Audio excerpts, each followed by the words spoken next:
همیشه دلیل معنا سر جاشه دیگه. نمیتونم پیدا کنم هر کار میکنم. حالا تو چرا الان یادت آمد؟ یه ذره میتونستی بیشتر میتونستی قبلش فکر کنی. چرا؟ الان هم مشکل نیست. آره، ولی این اندازی که میتونه وقتای دیگه رو بکشه. فقط به خاطر همین.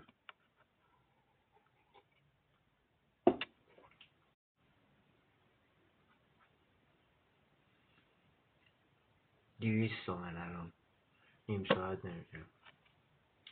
آره نمیدونم مثلا چجوری برسونم کنم.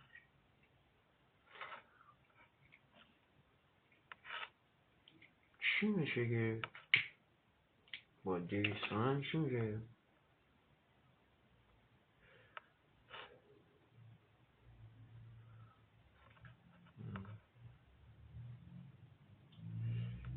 توتون رو میشه پول ندیم حالا تا سر برد برای شام.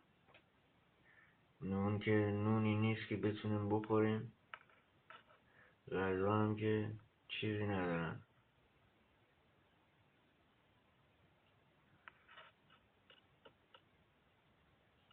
مگه فقط کنسرو مال نمیشه ما یه وقت دیگه داشته باشیم اینا رو به توضیح بدم بعدن بذاریم برای یه وقت دیگه.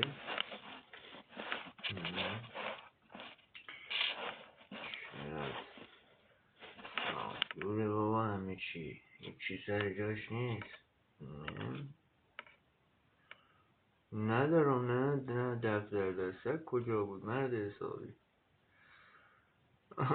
ما فقط جواب تو یکی دو تای دیگه رو فقط میدیم، غیر از اون دیگه کلا حساب کن تو بستر بیماری هم دیگه، بستر قبل از مرگ. حالا کی نوبتمون بشه.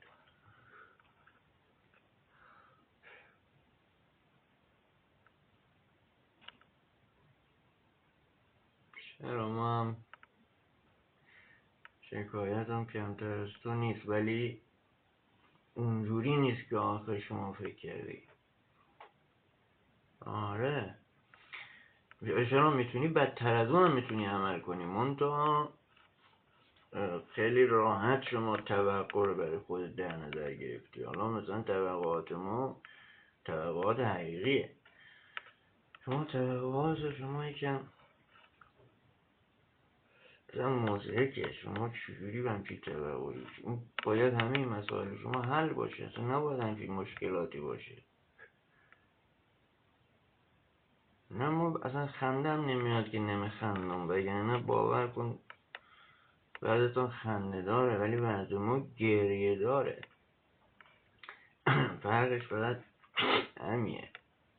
داد بریم گفت بیا 2 نفر. آره یکی حاجی بود گفت بریم استخ سیاتیک اینا همه خوب میشه فلان. یک چند جلده این استخ اینجا کجا هست اینا مرن اونجا. گفتم استخ؟ گفتم ای شما میرین استخ؟ گفت ها استخ اینجوری خوبه فلانه لازمه. مانده بودم چجوری بهش توضیح بودم آخه مردی که خل توی دور زمونه کی میره توی یک حوض شراکتی با اون با هر نر خری که هست تو کل شهر بلندشن برن اونجا. خیلی باورته که مثلا اونجا همه چی اوکیه، تمیزه، ضد عفونیه. یکی در مورد استخر، یکی هم رستوران.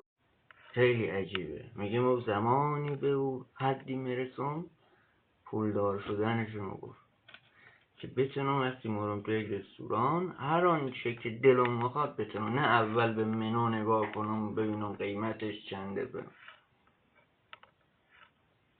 حالا ما سوپر تریلیاردر ابر تریلیاردر بشیم مگه ما میتونم برم تو یک رستوران ندونم تو آشپزخانه‌اش چیه، یه غذا بیاره جلوم غذا رو بخورم؟ اصلا هر جایی هم بخوام بتونم اراده کنم با هلیکوپتر برم تو رستوران. یعنی اینقدر میلیاردر باشم باز نمیتونم برم تو یک رستوران غذا. چرا؟ ممکنه طرف قیافه طرف ببینم خیالم راحت بشه از شخصیتش بگم خب اینجا میتونم غذا بخورم. ولی ملاک ما پول نیست که پول بشه بتونم بدم. نه، ما قبل از اینکه پولش بخوام بتونم بدم با نگاه کنم اون طرف کیه، آدم هست، میتونم خیالم راحت بشه اگه یه غذا جلوم گذاشت خیالم راحت بشه یه غذا رو درست تهیه کرده. چند تا رستوران توی مشهد بود که ما رفیقامون تو آشپزخانه‌اش بودن، همون رفیقای خودمان باعث شده که هیچ وقت نتونیم توی رستورانی غذا بخوریم. رستوران راستگو تو مشهد، از شخصیت او یارو خوشم میامد که میگفتم این آدمی نیست که بخواد غذا رو همینجور هر جور هست درست کنه، بیفته رو زمین مثلا از رو زمین برداره بذاره تو بشقاب مثلا مشتری. اصلا هم نمیشناختم. یه سری مجید زمانی که باش رفته بودیم او گفتش که مثلا پسر فلانیه، این که تو اینجایه پسر رضایه. ما هم نمیشناختم. گفتم خب رضا که نمیشناسم کی؟ گفت رضا. خب نمیشناسم، باید بشناسم. بابا اینقدر تو پارک ملت فلان اینا تو یاد دفتر داره. گفتم ما اصلا تو عمرم او آقا فلان اصلا ندیدم، با همه اون مشخصاتی که شما میگی هیچ وقتم تو رستوران ندیدم. اون پسر خوشتیپه دیده بودم، فکر میکردم صاحبش اویه، همه مثلش علی بود چی بود، هیچ وقت حواسم به اسمش نبود. چون اصلا دوست نداشتم تو رستورانش بشه. سفارش میدادیم تو خانه مثلا غذا رو مصرف میکردیم، تو رستورانش نمیرفتیم بشینیم. ما سر اعظم دهقان دهن ما سرویس بود که یک سره میخواست که ما بریم تو رستوران بشینیم. که یه بارش مجید زمانی با ما بود، رفته بودیم کارهای اداری رو انجام دادیم، دیر وقت بود رسیدیم، گفتیم خب بریم الان همینجا که رد شدیم بودیم بریم غذا نهار همینجا بود. آره اونجا گفتش که مثلا آره هیچ مگه تو نمیشناسه اینا رو که پسر رضای ای فلانه و هرچی گفتم آقا من نمیشناسم هیچ برم. گفت نه تو 10 بار با او، فقط ما خودم تو رو دیدمش تو پارک با او و فلانی نشستن 3-4 تایی داشتن کشیدن. بعد الان نمیشناسه یادت نیست، حالا بحثش جدایی، ولی خب از رفیقای خود ما هم بود فلان بود. ما گفت حالا ولی ما هیچ یادم نیامد. شاید گذری مثلا تو با محمد نشستی با علی نشستی، بعد اونایم با او رفیقن، حالا او کاسب همونجا بود دیگه، رستوران راستگو قبلش جلوی پارک ملت بود، بعدا رفت به سطح بلوار وکیل آباد.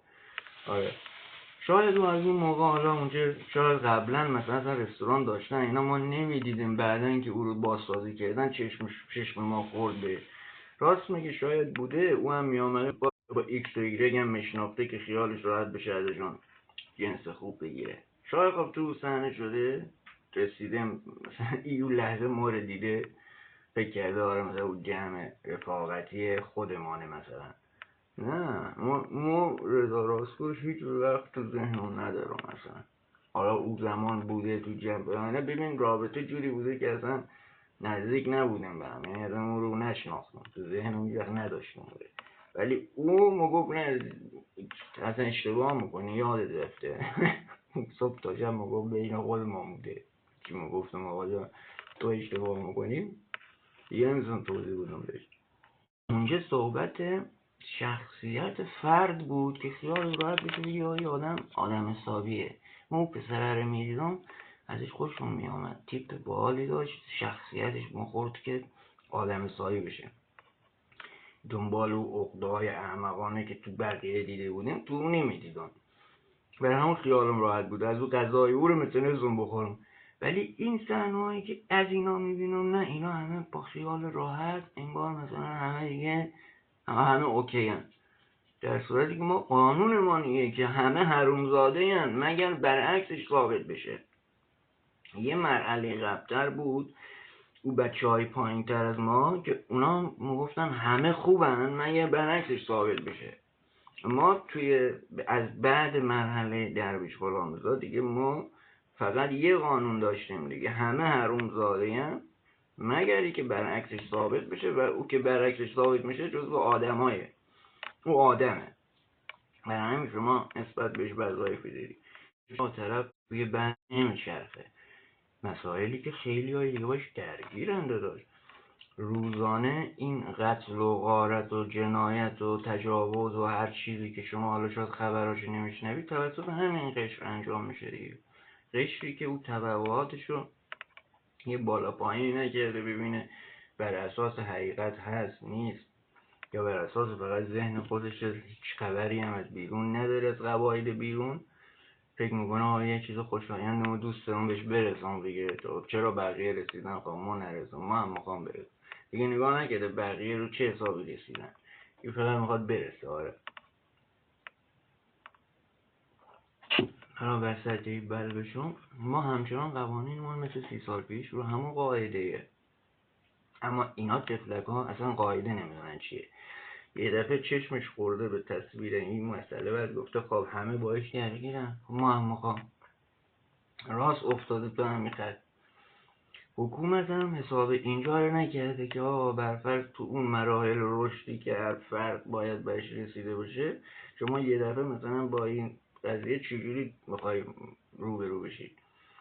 آیا برنامه داشتی یا نه؟ اصلا شاید هم برنامهش اصلا همین بوده اینجا برسه. نه اصلا حکومت، اونایی که دشمن حکومتن، ما موقع مگه واقعا همچی کسی هست دمش کم نشون بدن ما هم بیفتیم به دست پایمون. ما هیچ مشکلی ندارم اگه همچی کسی، ولی مثلا خامنه‌ای همچی کسیه، خب دمتون گرم، بیا ولی ما هم بشه. خب فقط ولی اینا نباشه، ولی ما هم باشه، چی میشه؟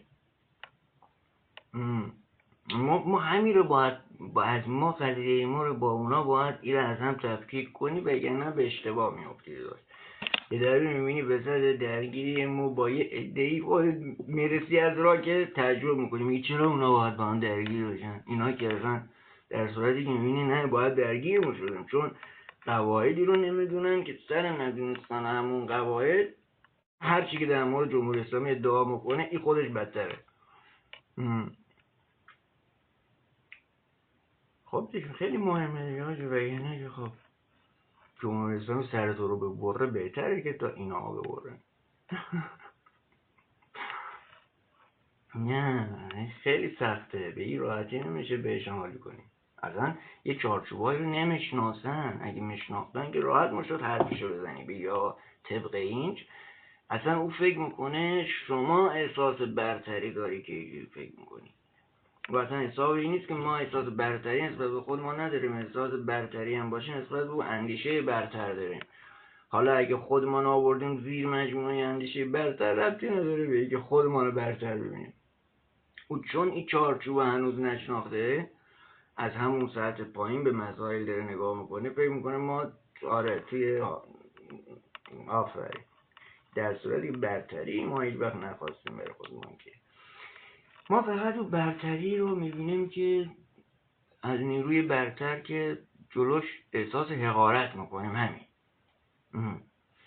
ما میگیم نیروی برتر وجود داره که ما ازش وحشت دارم، نمیتونم بالا دست و خودم رو ببینم، هر جور بخواد میتونه چپ و راستم کنه، یا گاهی وقتا در حد تلنگر یا پس گردنی، گاهی وقتا هم میتونه مشت مستقیم تو صورتت بزنه، گاهی وقتا هم گردنت بزنه، فرق نمیکنه، حالتاش همه جوره هست. ولی اصل اینه که قدرت اون نیروی برتره دیگه، هر کدومش رو بخواد بسته به اینکه کدومش لازم باشه برای تو میتونه اجرا کنه.